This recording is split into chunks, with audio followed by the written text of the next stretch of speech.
Hello friends, welcome all of you to MSG की बातें। आज आपके सामने प्रस्तुत है एक अनोखी कहानी, ईश्वर का गणित। एक बार दो आदमी एक मंदिर के पास बैठे गपशप कर रहे थे। उधर अंधेरा छा रहा था और बादल मंडरा रहे थे। थोड़ी देर में मंदिर में एक आदमी और आया। वो भी उन दोनों के साथ बैठकर गपशप करने लगा। कुछ देर बाद वो आदमी बोला, उसे बहुत भूख लग रही है। उन दोनों को भी भूख लगने लगी थी। पहला आदमी बोला, मेरे पास 3 रोटी हैं। दूसरा बोला, मेरे पास 5 रोटी हैं, हम तीनों मिल बांटकर खा लेते हैं। उसके बाद सवाल आया कि 8 रोटी 3 + 5 3 आदमियों में कैसे बांट पाएंगे। पहले आदमी ने राय दी कि ऐसा करते हैं, हर रोटी के 3 टुकड़े करते हैं, यानी 8 रोटी के 24 टुकड़े हो जाएंगे और हम तीनों में 8-8 टुकड़े बराबर बराबर बट जाएंगे। तीनों को उसकी राय अच्छी लगी और 8 रोटी के 24 टुकड़े करके प्रत्येक ने 8-8 रोटी के टुकड़े खाकर भूख शांत की और फिर बारिश के कारण मंदिर में ही सो गए।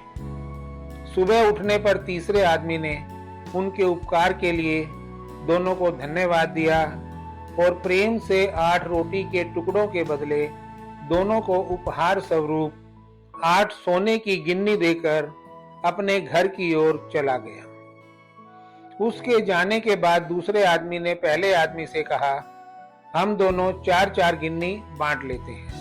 पहला आदमी बोला, नहीं, मेरी 3 रोटी थी और तुम्हारी 5 रोटी थी, अतः मैं 3 गिन्नी लूंगा, तुम्हें 5 गिन्नी रखनी होंगी।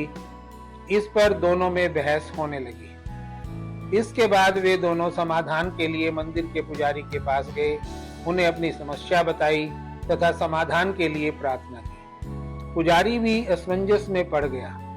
दोनों एक दूसरे को ज्यादा देने के लिए लड़ रहे हैं। पुजारी ने कहा, तुम लोग ये 8 गिन्नियां मेरे पास छोड़ जाओ और मुझे सोचने का समय दो। पुजारी को दिल में वैसे तो दूसरे आदमी की 3-5 की बात ठीक लग रही थी, पर फिर भी वह गहराई से सोचते सोचते गहरी नींद में सो गया। कुछ देर बाद उसके सपने में भगवान प्रकट हुए तो पुजारी ने सब बातें बताई और न्यायिक मार्गदर्शन के लिए प्रार्थना की और बताया कि मेरे ख्याल से 3-5 वाला बंटवारा ही उचित लगता है। भगवान मुस्कुराकर बोले, नहीं, पहले आदमी को 1 गिन्नी मिलनी चाहिए और दूसरे आदमी को 7 गिन्नी मिलनी चाहिए। फ्रेंड्स, अब देखते हैं इसका विश्लेषण। भगवान की बात सुनकर पुजारी अचंभित हो गया और अचरज से पूछा, प्रभु, ऐसा कैसे?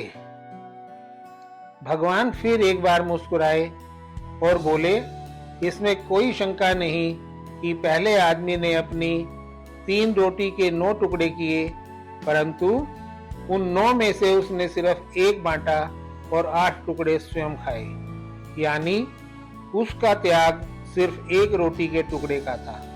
इसलिए वो सिर्फ 1 गिन्नी का ही हकदार है।